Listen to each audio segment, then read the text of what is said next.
सवाल इस चीज का है कि अदालत में अपील पर बहस 3-4 दिन 5 दिन हुई है, अभी जारी है। आप रैंडमली किसी से भी पूछ लीजिए, अब ये मसीहा है कि माफिया है। जो मंत्री का पद तुम धारण कर लो और अपने बेटे को चुनाव लड़ा करके अपनी जात का वोट भारतीय जनता पार्टी को दिला दो। ये है टिकड़मबाजी, जिसके आधार पर जितनी सीटें निकल जाए या जो सरकार बना ले। कोई बुजुर्ग हमको ये नहीं पूछ रहा होता कि तुम अफजाल की बेटी हो और आशीर्वाद के लिए हाथ नहीं उठा रहा होता। आगे चल के भगवान जाने मेरे पर क्या बीतेगी, मेरी कुंडली में संघर्ष लिखा हुआ है। नमस्कार, एबीपी न्यूज में आपका स्वागत है। मैं हूं रोहित सिंह सावल और इस वक्त मैं गाजीपुर में मौजूद हूं और मेरे साथ गाजीपुर से समाजवादी पार्टी के प्रत्याशी अफजाल अंसारी साहब मौजूद हैं। अफजाल अंसारी साहब, आपका स्वागत है एबीपी न्यूज में। आपका भी बहुत बहुत स्वागत है गाजीपुर में, गाजीपुर की जनता की ओर से।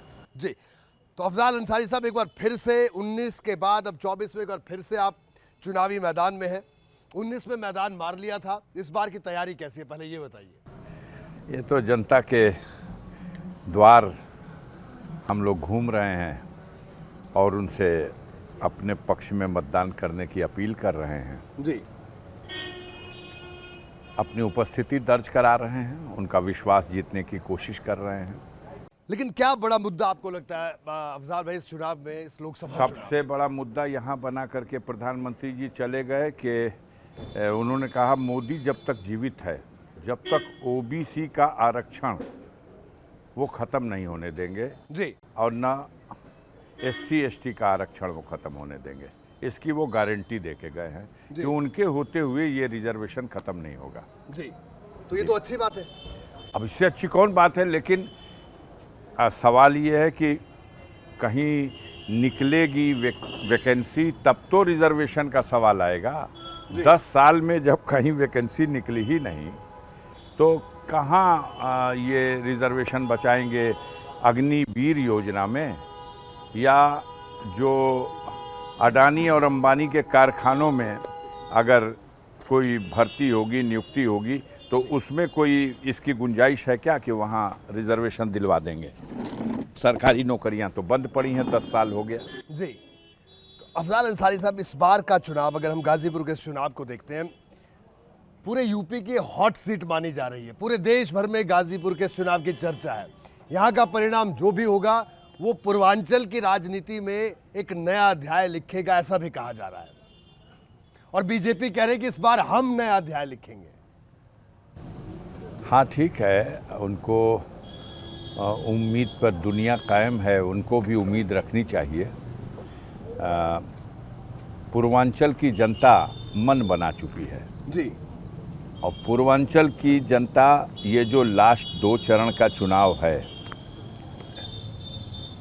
14 सीटों का, इन 14 सीटों में तो हम समझते हैं उत्तर प्रदेश में 14 में 2 भी ऐसी नहीं है जो बीजेपी ये दावा भी ठोक सके कि वो जीत लेगी। सारी सीटें हार रही हैं। सारी सीटें हार रही है, आपको लग रहा है? मुझे ये भी मतलब तैज्जुब नहीं होगा अगर ये पूरी की पूरी सीटें हार जाए तो।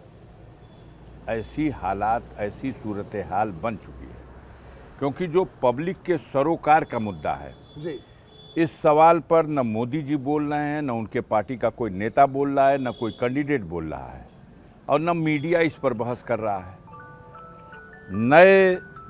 नए विषय पर बहस शुरू हो जा रही है। जी, जनता के सरोकार के जो मुद्दे हैं, जो बढ़ी हुई महंगाई है जिससे जनता त्रस्त है, जो बेरोजगारी की समस्या है जिसको लेकर के करोड़ों की संख्या में हमारे नौजवान हाथों में डिग्रियां वो सड़कों पर घूम रहे हैं, आज उदास हैं, निराश हैं और हताश हैं। तो जिस देश के करोड़ों नौजवान हताश और निराश हो जाएंगे, जिन्हें हम इस देश का कल का कर्णधार समझते थे, जी, वास्तविक स्थिति क्या है, कितनी भयावह है, इसका अंदाज़ा नहीं है उन लोगों को।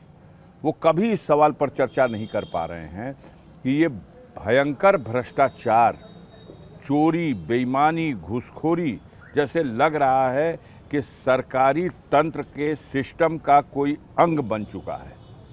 पहले छुप के लिया जाता था, अब सीना जोरी करके वसूला जा रहा है। आम आदमी टैक्स के बोझ से पूरी तरह से तबाह हो गया है। पहले 350 रुपये में मोटरसाइकिल का लाइसेंस बन जाता था, जी, अब 5,500 रुपये में मोटरसाइकिल का लाइसेंस बनता है। अगर कोई नौजवान जल्दीबाजी में बाज़ार गया और बाज़ार जाते समय अपना मोबाइल छूट गया, अब अपना हेलमेट छोड़ दिया, अपना गाड़ी का मोटरसाइकिल का कागज़ छोड़ दिया, पहले पकड़े जाते थे जी, तो 200 रुपये का जुर्माना होता था। और मोदी की सरकार में मोटरसाइकिल हेलमेट के बिना पकड़ ली गई, प्रदूषण नहीं है उसके पास सर्टिफिकेट, पकड़ ली गई, तो ऐसे चालान कर रहे हैं जैसे 20 चक्का ट्रक का चालान हो रहा है, 5,000 रुपया, 7,000 रुपया। साहब, प्रदेश सरकार कह रही है कि कानून का राज आया है, लॉ एंड ऑर्डर बेहतर हुआ है, पूर्वांचल में कानून व्यवस्था और बेहतर हुई है। इससे अच्छी और क्या हो सकती है कि माननीय प्रधानमंत्री जी को भी बृजेश सिंह को मैदान में उतरना पड़ गया।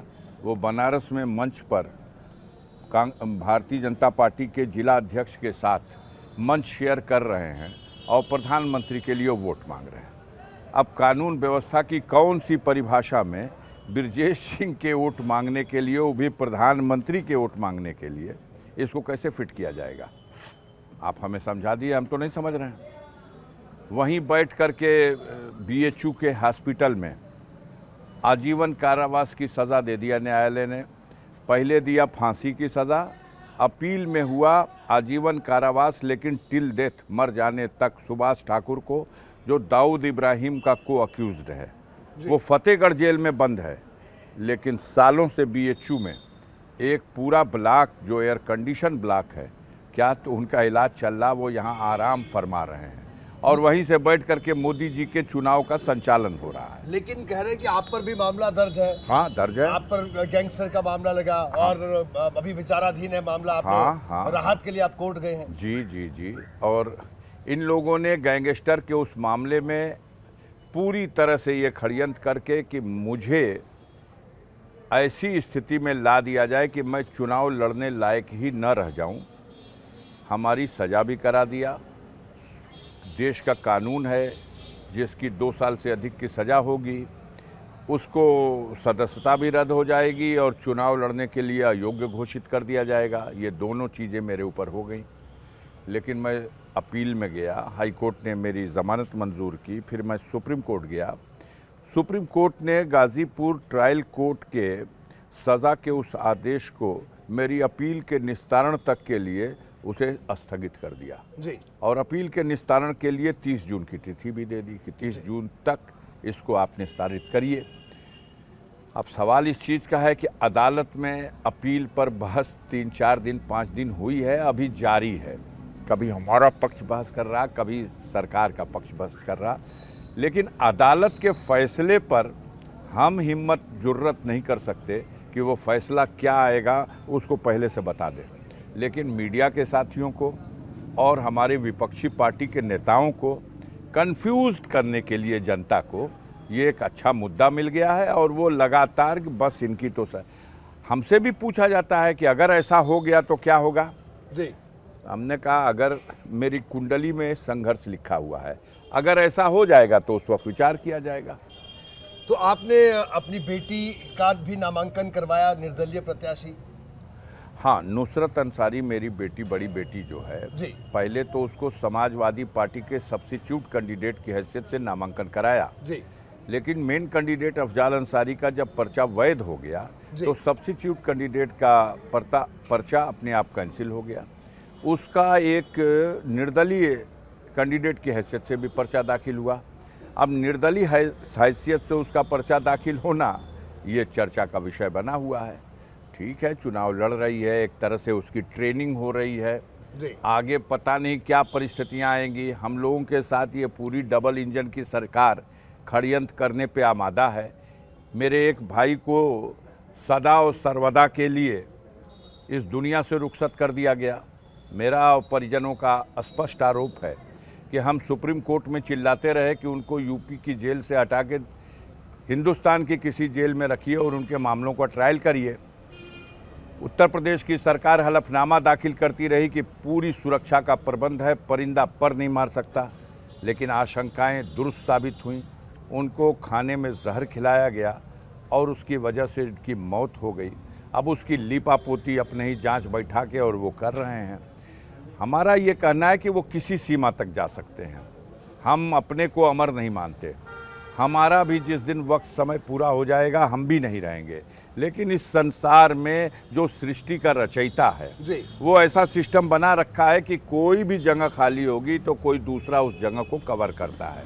लेकिन अफजाल अंसारी साहब, ठीक है, बिल्कुल आपने जो कुछ बांदा जेल में हुआ उसकी जांच होनी चाहिए, आप मांग भी कर रहे हैं, लेकिन एक वर्ग है भारतीय जनता पार्टी का, वो कह रहा है कि सब क्या करें, आतंक था, खौफ था, ये तमाम बातें भी कही जा रही है, इसको क्या कहेंगे? हमने अगर कोई कहता कि किसी ने कहा रॉबिन हुड, बीजेपी कह रहे कोई रॉबिन हुड ना, बिल्कुल नहीं, बिल्कुल नहीं, बिल्कुल नहीं। मैं उनके समझ को सुधार नहीं सकता। उन्होंने भी कुछ कहा, हमने भी कुछ कहा, ये दोनों बातों को अलग रख दीजिए।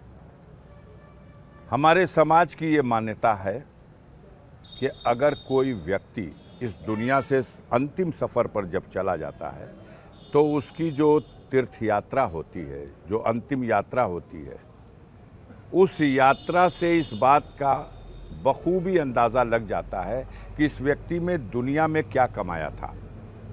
मुख्तार अंसारी का शव पोस्टमार्टम कराने के बाद जब गाज़ीपुर उनके आवास पर लाया गया तो नक्के नक्के को पूरी तरह से सील कर दिया गया। आजमगढ़ को, जौनपुर को, मऊ जनपद को, बलिया को, बक्सर को और गाजीपुर के यहाँ तक कि गंगा नदी पे बने हुए पुल खोल दिए गए, चह ब्रिज सब जाम, कोई कंधा देने जा ना सके। लेकिन हम समझते हैं कि कुछ दृश्य ऐसा होता है जो अपने आप में बहुत कुछ कह जाता है। हो सकता है आपके कैमरे न पहुँचे हों, लेकिन बहुत सी आंखों ने देखा है और बहुत से मीडिया वालों के कैमरों ने भी वो दृश्य देखा है। नहीं, हमारे कैमरों ने भी देखा और हमारी आंखों ने भी देखा। लेकिन अफजाल अंसारी साहब, ये बताइए कि मुख्तार की चर्चा भी हो रही है इस चुनाव, इस बात से इनकार नहीं कर सकते। उनकी चर्चा हो रही है, लेकिन एक बड़ा सवाल ये भी है कि बड़े भाई होने के नाते जो कुछ ये पूरा प्रकरण हुआ, जो आरोप लगे, सिद्ध हुए आरोप, सजा भी हुई, तो जो कुछ है वो तो सामने, वो तो हकीकत है। तो इसको इस पूरी स्थिति को कैसे देखते हैं? एक बतौर सांसद कैसे देखते हैं, बतौर बड़े भाई कैसे देखते हैं? क्योंकि अलग अलग चीज़ है। मेरा ये मानना है कि जो लोग इस वक्त सत्ता में हैं ये पूरे सिस्टम को अपने कंट्रोल में लेने की नाजायज़ कोशिश लगातार कर रहे हैं। अभी तक एक अंतिम उम्मीद अगर कहीं बची हुई रह गई है किसी सामान्य व्यक्ति की, तो वो हमारे स्वतंत्र न्यायालयों में रह गई है उम्मीद जी। लेकिन उसमें भी बहुत बड़े पैमाने पर दबाव और ज़बरदस्ती उसमें भी शुरू हो गई है। पुलिस के ही बड़े अधिकारी ने ये बताया कि हम उनमें से उनके तमाम मामलात का पता कर लेते हैं और फिर उन्हें विवश कर देते हैं, जो हम चाहते हैं वही हो। मालिक चाहेगा तो 4 तारीख के गणना के बाद ऐसे लोगों को जो पूरे देश के सिस्टम को हाईजैक कर रहे हैं, ऐसे लोगों को जो देश के संविधान को दरकिनार कर रहे हैं और देश के लोकतंत्र को समाप्त करना चाहते हैं, भारत की जनता जग चुकी है और ऐसे लोगों को दिल्ली की गद्दी से हटाएगी और कभी मौका नहीं देगी। तो वो तो कह रहे हैं 400 पार की इस बार करेंगे। पता चलेगा 400 पार, 80 का 80। हाँ, 80 का 80 भी बोल रहे हैं। अभी पता चलेगा। इसी से ये सिद्ध हो गया, अगर 80 की सारे दुनिया हिंदुस्तान का तो गणना करने की ज़रूरत नहीं, सिर्फ उत्तर प्रदेश की गणना हो जाए जी, तो इसी से कहानी ख़त्म है।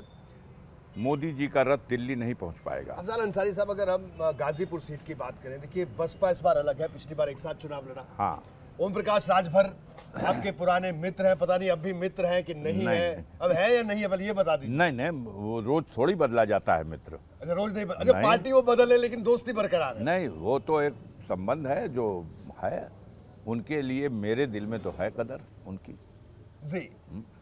तो अब ये बताइए, लेकिन अब तो वो मित्र भी आपके चले गए उनके साथ, बीजेपी के साथ, तो आपको नहीं लगता कि अगर हम समीकरणों को देखें, वोट के गणित को देखें, तो उसका नुकसान होगा? खुश होने की जरूरत है भारतीय जनता पार्टी को जी। और हमारे लिए 4 तारीख की उम्मीद है। हम आपसे बस इतना कहना चाहते हैं, पार्टियों का गठबंधन हमारे साथ हो या न हो, हम इंडिया गठबंधन के मेंबर हैं और समाजवादी पार्टी के कैंडिडेट हैं, लेकिन गाजीपुर नहीं पूरे पूर्वांचल में ये एक रहस्य की बात है कि गरीब हमारे साथ है। वो पार्टी किसी के साथ हो, उसका वोट हमारे साथ है। जब पड़ेगा तो देख लीजिएगा। ठीक है, देखिए गरीब आपने बात कही, लेकिन इधर बात पूर्वांचल की जब भी हम जिक्र करते हैं तो कोई जो जातीय जटिलता है उससे इनकार नहीं किया जाता कभी। नहीं, तो आपको लगता है कि वो गरीब आपके साथ है, वो गरीब जातियों में नहीं बटा कि बीजेपी कह रही है ओबीसी हमारे साथ है? आप हमारी बात आपको समझाएं, हम अपनी बात समझाने की आपको कोशिश करते हैं। भारतीय जनता पार्टी अपनी आइडियोलॉजी, सोच, विचारधारा जो उसकी है, उस विचारधारा के आधार पर चुनाव लड़े तो उसकी विचारधारा को मानने वाले यहाँ 10 सीट भी नहीं निकाल सकते। वो टैक्टिस से टिकड़म ऐसा करते हैं कि उस टिकड़म से वो सफल होते हैं। अगर वो टिकड़म और जो है वो जनता जग गई और टिकड़म असफल हो गया तो कहीं भी कोई मुकाम नहीं है, उत्तर प्रदेश में नहीं पूरे देश में सफाया है। टिकड़म ये है कि सोनेलाल पटेल ने जब पहली बार अपना दल एक पार्टी बनाई तो कहा गया कि यह जातवादी नेता है, ये एक जाति कुर्मियों की पार्टी बना करके समाज को जात के नाम पर बांट रहा जी।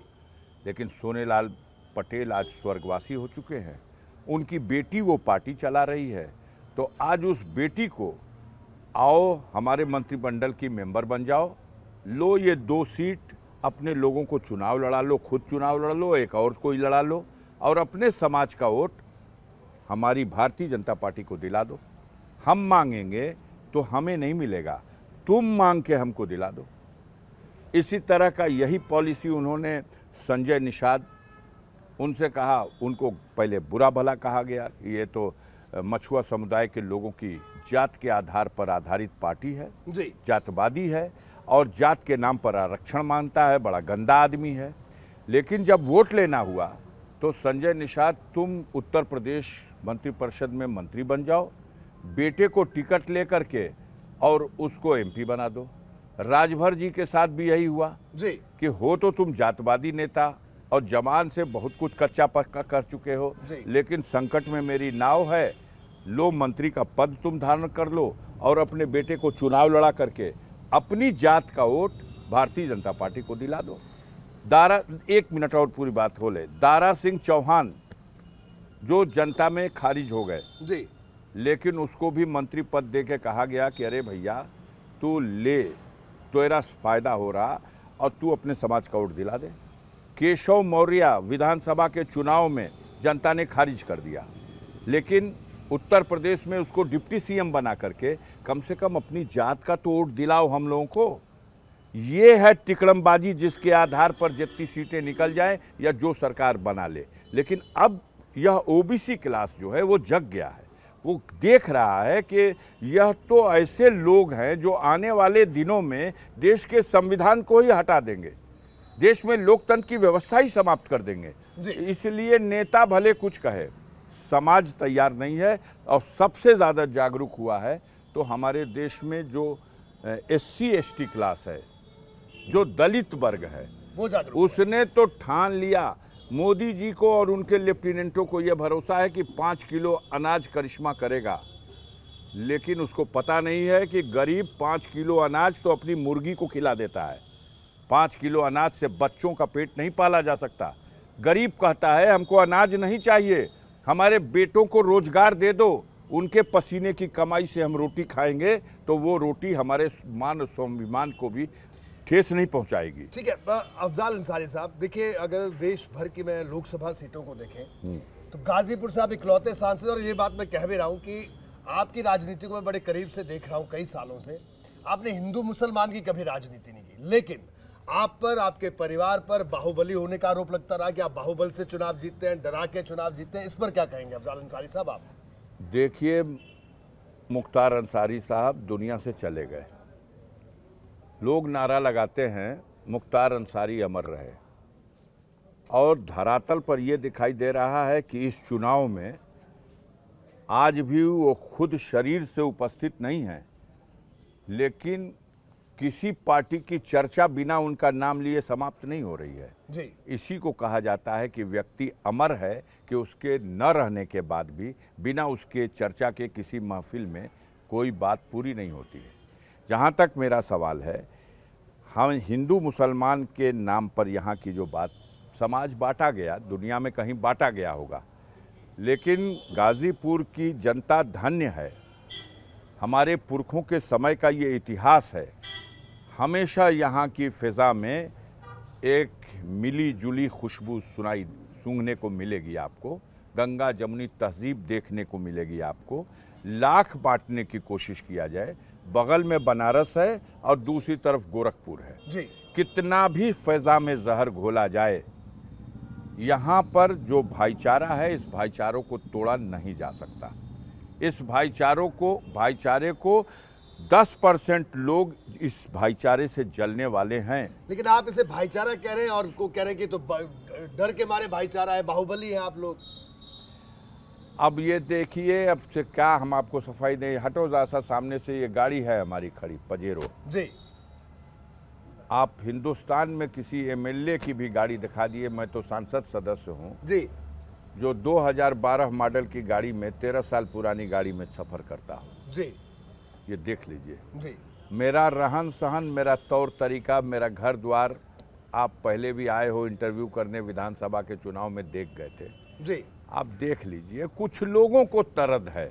वो कौन लोग हैं जो समाज के लिए खुद ही खतरा बने हुए हैं, आज़ाद भारत में गरीबों को दबा के रखना चाहते हैं, उनके ऊपर जुल्म अत्याचार करते रहते हैं, उनकी इज्जत आबरू से खिलवाड़ करना चाहते हैं। और जब सताया हुआ गरीब मेरे पास आता है तो मैं बिना उससे उसकी ज़ात और बिना उससे उसका मज़हब पूछे, मैं उस गरीब का आंसू पूछता हूँ और उसकी मदद करता हूँ। कभी कभी परिस्थितियाँ ऐसी आ जाती हैं कि उन बड़े बड़े सामंतवादियों से जो गरीबों पर अत्याचार करने से बाज नहीं आते उनको आप हैं, डरा देते हो। थोड़ा थोड़ा पंजा मिलाना पड़ता है, थोड़ा थोड़ा पंजा मिलाना पड़ता है।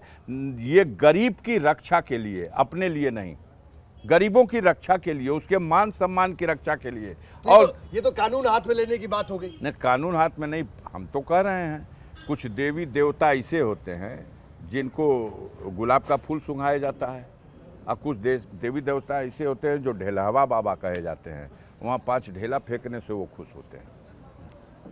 चुनाव प्रचार तो चल रहा है दोनों तरफ से, लेकिन आपकी तरफ से बार बार ये शिकायत आ जाती है कि साहब प्रशासन जो है अड़ंगे अड़ा रहा है। लेकिन प्रशासन से जब हमने बात की, उन्होंने कहा नहीं, बिल्कुल निष्पक्ष चुनाव करवाए जा रहे हैं। इसमें कोई दो राय नहीं, गाजीपुर की जनता सब कुछ देख रही है। आप बताइए, संवैधानिक पद पर बैठा हुआ व्यक्ति, जी। ये सच है कि उनका इतिहास ये है कि वो राजनीतिक व्यक्ति रहे हैं, चुनाव हार गए 2019 में, अब वो महामहिम उपराज्यपाल हैं जम्मू और कश्मीर के। जी। पर्दा डाल करके अशोक के स्तंभ पर और अपना भौकाल दिखा करके, सारे तंत्र के सुख सुविधा को हासिल करके और प्रोटोकॉल की धज्जियां उड़ा करके, जी। चुनाव आयोग के आचार संहिता का उल्लंघन करके लगातार गाजीपुर में, अरे आइए ना भाई, प्रचार करिए, वहाँ छोड़ दीजिए उस पद को, आइए चुनावे लड़ लीजिए। हम तो इसी तैयारी में थे कि इसी से लड़ना है, लेकिन ये चाहते हैं कि अफजाल अंसारी जब लड़ने लायक न रहें तब मैं अब गाजीपुर में लड़ूंगा। तो माननीय न्यायालय ने हमको इस लायक बना दिया कि मैं लड़ने लायक हो गया। लड़ने वाले हैं, फिर पीछे खींच लिए।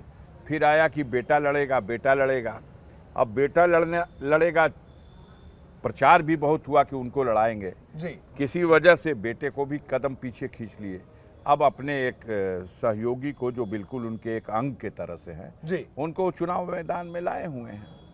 अब इस चुनाव में तो अब कई दिन की बात बची है बात, लेकिन हमें ये समझ में नहीं आ रहा, क्या हमारे जनपद में चुनाव कराने वाली जो टीम है या भारत निर्वाचन आयोग है, उसको ये दिखाई नहीं दे रहा। सायरन बज रहा तो आधा घंटा तक 20-20, 30-30 गाड़ियों का सारी रिकॉर्डिंग है, सारे अधिकारी पीछे। आप रौंद रहे हो, क्या तो हम तो गए थे मंदिर में दर्शन करने, क्या तो हम तो गए थे बच्चों को पुरस्कार बांटने। गाजीपुर में कोई यूनिवर्सिटी नहीं है जी, और डिग्री कॉलेज में भी नहीं, स्कूलों में एक बहाना, तो कभी देवता के दर्शन करने का बहाना, कभी विद्यालय में किसी समारोह में भाग लेने का बहाना, कुल मिला करके आम जनता में नहीं, जी। अपने कुछ स्वजातीय बंधुओं को, भाई आप थोड़ा फास्ट हो जाइए, आप ज़रा लग जाइए, और यहाँ के जो तंत्र हैं जो चुनाव में हैं, इन पर दबाव बनाना, इनसे नाजायज़ अपने तमाम जो मन में पाप हैं उन पाप को पूरा कराने का प्रयास करते रहना, ये लगातार हो रहा। आज भी हैं महामहिम यहाँ, कल भी थे महामहिम यहाँ, उससे पहले भी थे महामहिम यहाँ। जिस दिन जम्मू कश्मीर में घुसपैठ करके आतंकवादियों ने हमारे एयरफोर्स के जवानों पर गोलियां चला दी, एक शहीद भी हो गया और कई और घायल हुए, उस दिन भी यहाँ, उसके दूसरे दिन बाद भी यहाँ। क्या है, एक बहाना बना ले और उस बहाने की आड़ में जी कानून की धज्जियां उड़ा दे, निर्वाचन आयोग के नियमों को तार तार कर दे, ये हो रहा है। अब उसके बाद ये आप कह रहे हैं प्रशासन पर, लेकिन अफजाल अंसारी साहब ये बताइए कोई रिटायरमेंट प्लान आपका है? क्योंकि इस बार आपकी बेटी ने नामांकन भी भरा है, हालांकि वो किन परिस्थितियों में कि वो आपकी रणनीति का भी एक हिस्सा है। नहीं, जिस तरह से यहाँ प्रचार किया जा रहा था, ऐसा लग रहा था कि 2-1 दिन के अंदर या तो ये लोग मेरा पर्चा जो माननीय अखिलेश यादव जी दिए थे, पर्चा तो दिया राष्ट्रीय अध्यक्ष समाजवादी पार्टी ने जी, लेकिन खारिज कर रहे थे भाजपा के लोग, और उनका बयान लेकर के खारिज करा रहे ये थे। कैसे हो सकता है? यही यहाँ मीडिया वाले, यही तो यहाँ की जनता हैरान है जी कि राष्ट्रीय अध्यक्ष पर्चा दे रहा है और खारिज कर रही है यहाँ के कुछ मीडिया के बंधु और यहाँ भाजपा के नेता। पर्चा नहीं खारिज करा, पर्चा नहीं बदलवा पाए, तब हमारा पर्चा भरा गया तो पर्चा खारिज करा देंगे। इतना प्रोपगंडा किया कि आम आदमी परेशान है, भैया तो हर पर्चा खारिज हो जाए। तो मैंने अपनी बेटी से भी भरवा दिया, सब्स्टिट्यूट कैंडिडेट की हैसियत से भरवा दिया। अब उसके बाद हमारा जब स्वीकृत हो गया पर्चा, कोई खामी नहीं मिली जी, तो उसका पर्चा ऑटोमेटिक कैंसिल हो गया जी। अब उसके बाद ये डराया जाने लगा कि भाई ये तो 15 तारीख के बाद अगर 16 को कुछ हो गया, अगर 17 को कुछ हो गया, तो मेरी बेटी ने एक निर्दल फार्म भी भर दिया। अब परेशान है लोग, सांस फूल रही है। मैंने अपने जनता से गाजीपुर के कह दिया है कि ये चुनाव तो मैं लड़ रहा हूँ, माननीय सर्वोच्च न्यायालय ने मुझे अधिकृत कर दिया है कि आप चुनाव लड़ने की योग्यता रखते हो और मैं चुनाव के मैदान में हूँ। मेरी बेटी पर्चा भर के क्षेत्र में घूम रही है, वो उसकी ट्रेनिंग हो जा रही है जी। आगे चल के भगवान जाने मेरे पर क्या बीतेगी। मेरी कुंडली में संघर्ष लिखा हुआ है, क्योंकि मैं किसी अत्याचार के सामने घुटना टेकने वाला नहीं हूँ जी। तो अगर कुछ होगा तो फिर हमारी बेटी आगे के दिनों में उस चुनाव को बिल्कुल। फेस तो करेगी। अफजाल अंसारी साहब की छोटी बेटी नूरिया अंसारी भी यहाँ पर मौजूद है। नूरिया, आप भी प्रचार कर रही हैं, तस्वीरें हम देख रहे हैं, सोशल मीडिया पर तस्वीरें देख रहे हैं, और आपके पिताजी तो रिटायरमेंट का इनका कोई प्लान नहीं, और आप लोग प्रचार में जुटी हैं। नहीं, बिल्कुल भी। ऐसे जो अच्छे लोग होते हैं, पढ़े लिखे लोग होते हैं, उनको रिटायरमेंट का प्लान लेना भी नहीं चाहिए। और हमें लगता नहीं है कि मेरे अब्बू अभी रिटायरमेंट लेना चाहिए उनको। अब ये बात अलग है कि अगर सरकार कुछ कर दे, किसी तरीके से कोई साजिश कर दे, तब परिस्थितियाँ अलग रहेंगी। लेकिन अभी तो हम भी चाहते हैं, गाज़ीपुर की जनता भी चाहती है। हम लोग 5 विधानसभा में घूम रहे हैं और सभी जगह मेरे अब्बू का ही नाम लिया जा रहा है।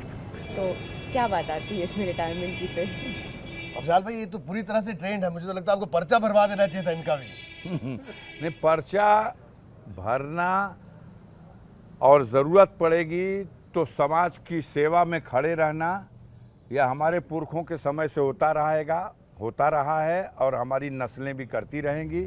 अगर किसी को भरम ये है कि बेटी हैं तो कैसे, तो आज की दुनिया में जितना भरोसा बेटों पे है उससे कम भरोसा बेटियों पे भी नहीं करना चाहिए। उनकी बिल्कुल, इस बात से सहमत है। क्षमता को कम करके नहीं आंकना चाहिए। बिल्कुल। तो नूरिया, क्या लग रहा है आपको? आप इलाके में जा रही हैं, कैसा रिस्पांस मिल रहा है? लोग क्या बोल रहे हैं? 2 रिस्पांस मिल रहा है।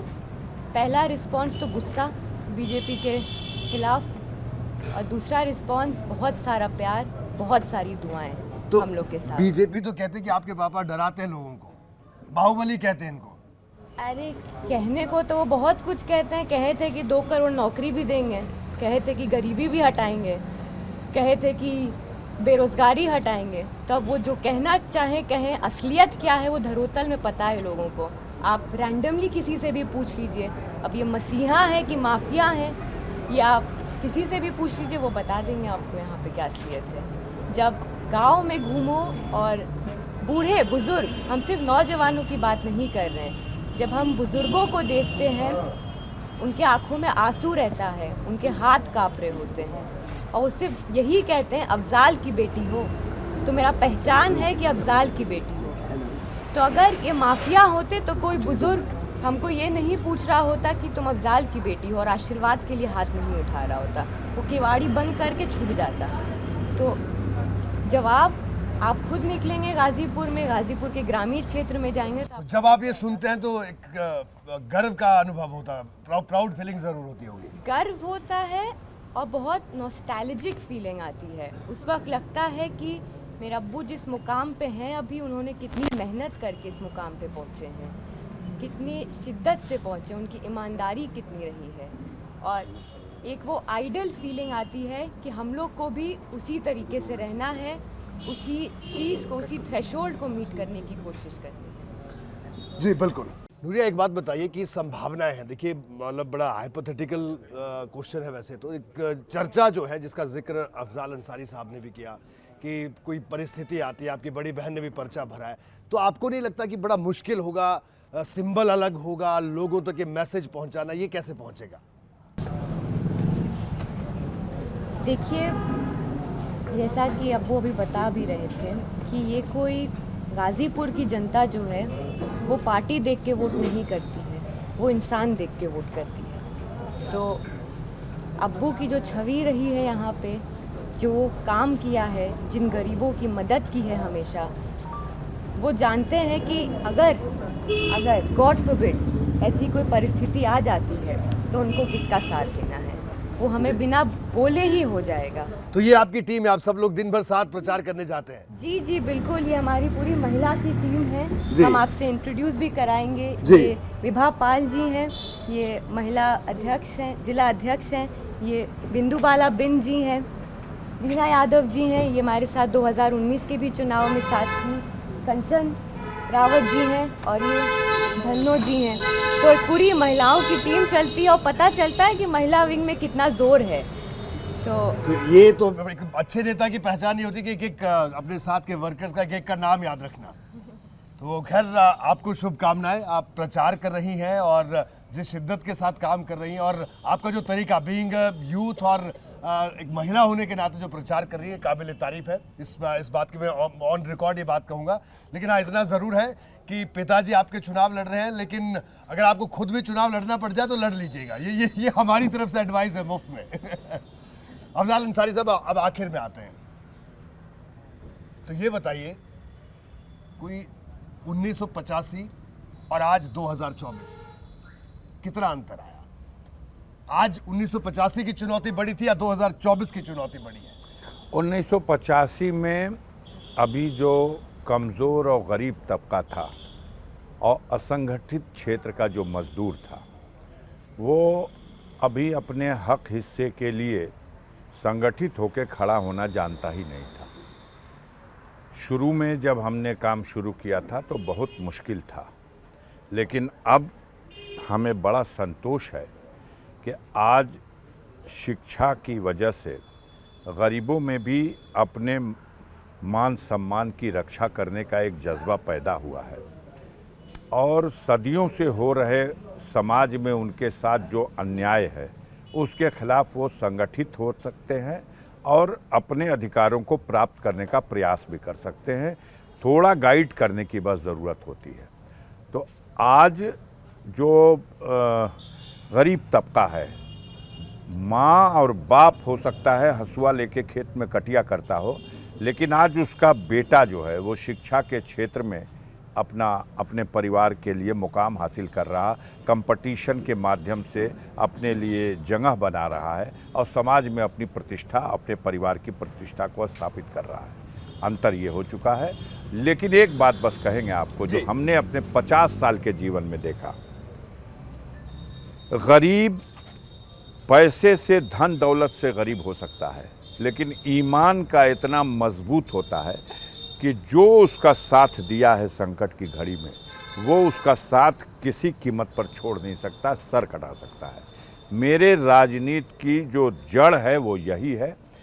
5 साल से बुलडोज़र लगा के खनने की कोशिश की गई और मायूस हो गई है ये डबल इंजन की सरकार कि आखिर किस मिट्टी का बना है ये इंसान जो झुका नहीं आज तक, इसकी जड़ें सूखी नहीं आज तक। मैंने इसका जवाब दिया है उन आतंक फैलाने वाले लोगों से, अत्याचार करने वालों से, कि मेरी जड़ें गरीबों के दिल में हैं, जो तुम्हारे बाप भी उस जड़ों को काट नहीं सकते।